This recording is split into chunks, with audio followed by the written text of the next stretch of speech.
नमस्कार दोस्तों, आपका स्वागत है आपके अपने चैनल सोलर ज्ञान विद वंदनाचल में। आज फिर एक बार हाजिर है नए विषय के साथ। आज का हमारा विषय है सब्सिडी वाला और बिना सब्सिडी वाला सोलर सिस्टम में बेहतर कौन। साथ ही हम चर्चा करेंगे प्रधानमंत्री सूर्य घर मुफ्त बिजली योजना 2024 की, यह हमारे लिए कितना उपयोगी और सार्थक है। तो आइए आरंभ करते हैं। पहले जो सरकार हमें सोलर पे सब्सिडी दे रही है वो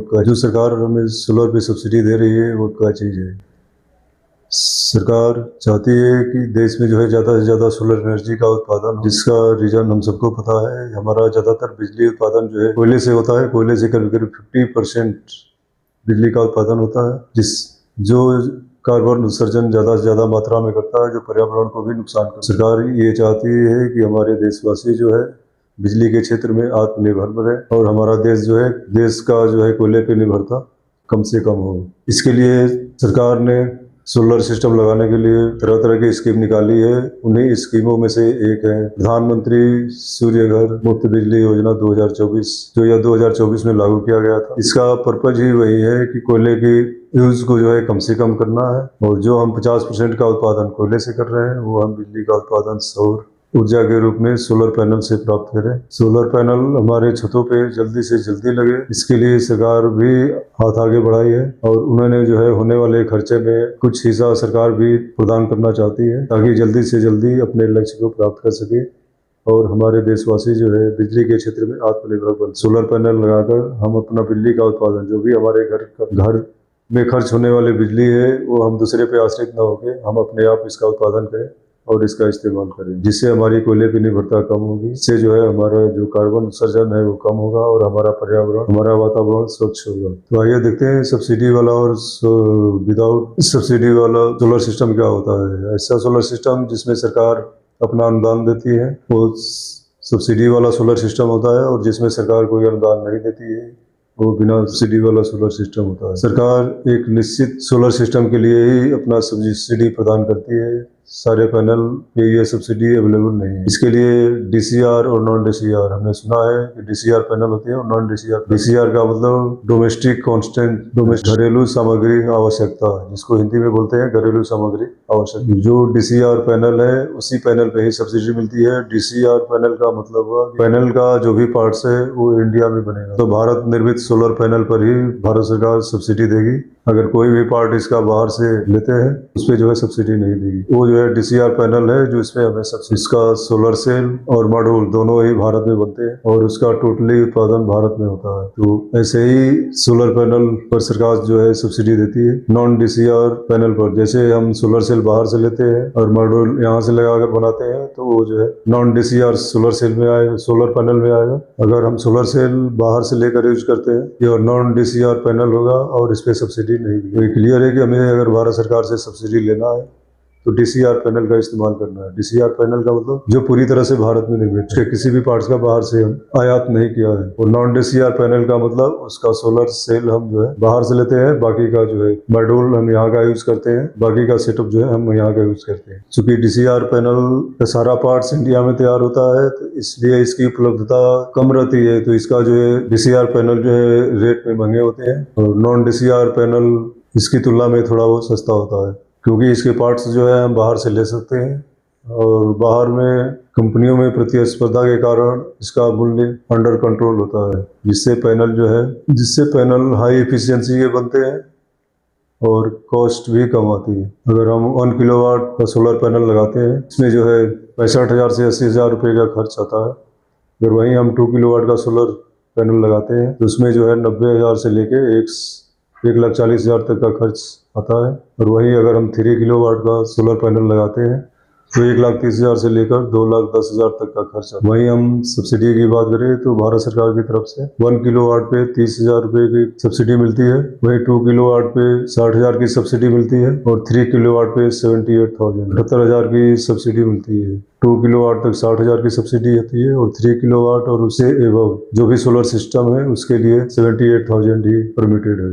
3 किलोवाट के बाद 4 किलोवाट, 5 किलोवाट, 7 किलोवाट या 10 किलोवाट तक भी लगाते हैं तो उसका जो है सब्सिडी फिक्स है, वो केवल 78,000 ही रुपये मिलेगी। सब्सिडी वाले सोलर पैनल लगाने के लिए हमें सबसे पहले प्रधानमंत्री सूर्यघर.gov.in पर लॉगिन करना होगा। हमें इस साइट पे अपना रजिस्ट्रेशन करना होगा और ऑनलाइन जो है हम सोलर सिस्टम के लिए अप्लाई कर सकते हैं। इसका आवेदन हम खुद कर सकते हैं या हम जिस वेंडर से लगवाते हैं।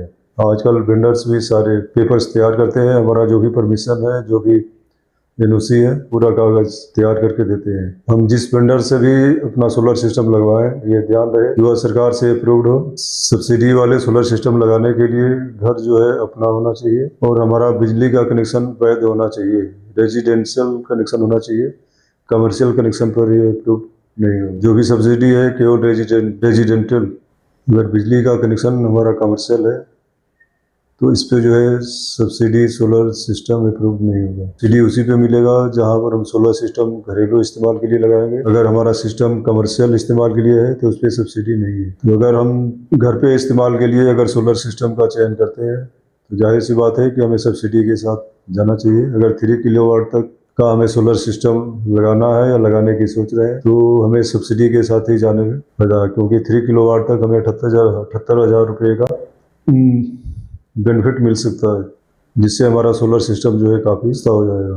लेकिन यही अगर हम 5 किलोवाट या उससे ऊपर की बात करें, 10 किलोवाट तक का अगर हमें सेटअप लगाना है तो उसके लिए नॉन DCR पैनल लगाने में भी कोई दिक्कत नहीं है। वहाँ 10 किलोवाट तक भी हमारी सब्सिडी 78,000 ही रहे। तो जो नॉन DCR पैनल है वहाँ पर जो है सिलेक्शन में हमारी स्वतंत्रता होगी। जो भी इन्वर्टर होगा, जो भी पैनल होंगे या जो भी सिस्टम होगा वो हम अपनी इच्छा के हिसाब से, अपने ब्रांड के हिसाब से, एफिशिएंसी के हिसाब से तो चूज कर सकते हैं। लेकिन सब्सिडी वाले में ऐसा नहीं है। अगर सब्सिडी वाला सोलर सिस्टम हम इस्तेमाल करते हैं तो वहाँ पे जो सरकार द्वारा अप्रूव्ड है वही हमें इन्वर्टर लगाना होगा, वही हमें पैनल लगाना होगा। तो अभी दिवाली का टाइम है, काफ़ी लोग सोलर सिस्टम के बारे में सोच रहे होंगे या लगाने के बारे में तैयारी कर रहे होंगे। उनके लिए यही सुझाव होगा कि अगर 1 से 3 किलोवाट तक, अगर हमारे घर का लोड 2 किलोवाट है तो उस लोड के हिसाब से हमें इम्प्रूव करके ही लगाना चाहिए। अगर 2.5 या 3 किलोवाट का लगा, क्योंकि बाद में जो हमारे लोड बढ़ते हैं उसमें एडजस्ट हो जाते हैं। तो जब भी सोलर सिस्टम लगाएं, अगर 2 किलोवाट की आपकी रिक्वायरमेंट है तो कम से कम उसे बढ़ा 3 किलोवाट तक लगाएं, जिससे बाद में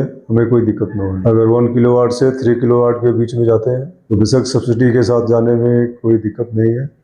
लेकिन अगर ज़्यादा हाई वाटेज का लगाना है, 10 किलोवाट का अगर लगाना है, 8 किलोवाट का लगाना है तो उसमें नॉन DCR में जाने में कोई दिक्कत नहीं है। वहाँ पर हमें बेहतर प्रोडक्ट मिल सकते हैं जो किफ़ायती भी होंगे और इफिशियंसी भी उनकी बेहतर होगी। अभी ज़्यादातर वेंडर जो है 3 किलोवाट का पैनल ही लगा रहे हैं तो सब्सिडी के साथ 78,000 की बचत हो जाती है। तो इसलिए अगर हमारा 1 किलोवाट या 2 किलोवाट लगाने का प्लान है तो उसकी जगह पे 3 किलोवाट का सेटअप लगाने में हमें फायदा है। 3 किलोवाट का सेटअप लगाए, बेशक पैनल कम लगा सकते हैं। आगे आने वाले टाइम में जो है हमें कोई दिक्कत नहीं होगी। उसको जो है हम PM सूर्यघर मुफ्त बिजली योजना 2024 के मुताबिक भारत सरकार जो है 300 यूनिट बिजली जो है मुफ्त देने का वादा करती है। 300 बिजली यूनिट मुफ्त देने का मतलब 3 किलोवाट सोलर सिस्टम लगाना हो। अगर 3 किलोवाट का सोलर सिस्टम लगाते हैं तो हमें जो है 300 किलोवाट की बिजली जो है हमें, अगर हम 3 किलोवाट का सोलर सिस्टम लगाते हैं तो हमें जो है मंथली 300 यूनिट जो है बिजली का उत्पादन कर सकते हैं, जो घरेलू उपयोग के लिए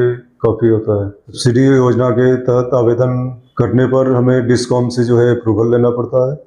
हमारा कोई बिजली का बकाया नहीं होना चाहिए। हमारा कनेक्शन जो है घरेलू यूज के लिए होना चाहिए और हमारा कनेक्शन 1 किलोवाट का है तो हमें जो है 1 किलोवाट का ही परमिशन मिलेगा। अगर हमारा बिजली का कनेक्शन 2 किलोवाट का है तो हमें 2 किलोवाट सोलर सिस्टम लगाने का। अगर हमारा कनेक्शन 1 किलोवाट का है और हम सोलर सिस्टम 3 किलोवाट का लगाना चाहते हैं तो इसके लिए हमें डिस्कॉम पहले अप्रूव कराना पड़ेगा। पहले हमें जो है कनेक्शन 3 किलोवाट तक बढ़ाना पड़ेगा, इसके बाद जो है हम अप्लाई कर सकते हैं। अगर हमारे पास डिस्कॉम का, बिजली विभाग का कोई बकाया नहीं है, कोई बिल बाकी नहीं है, तो जो है हमारा आवेदन अप्रूव कर देते हैं। अप्रूवल के बाद जो है ये वेंडर हम सेलेक्ट करते हैं किस वेंडर से हम लगाना चाहते हैं। जो सरकार द्वारा अप्रूव्ड वेंडर है उनमें से हम सेलेक्ट करके किसी एक को जो है ये काम देते हैं और वो जो है अपना सोलर सिस्टम लगाते हैं। सोलर सिस्टम लगाने के बाद जो है फिर की बारी आती है, ये जो है हमारा बिजली विभाग लगाता है। फिर कनेक्शन होने के बाद जो है एक बार बिजली विभाग उसका लास्ट सर्वे करते हैं और सब कुछ ओके होने के बाद उसको जो है फाइनल अप्रूव कर देते हैं। फाइनल अप्रूव होने के बाद जो है जो सब्सिडी होती है बैंक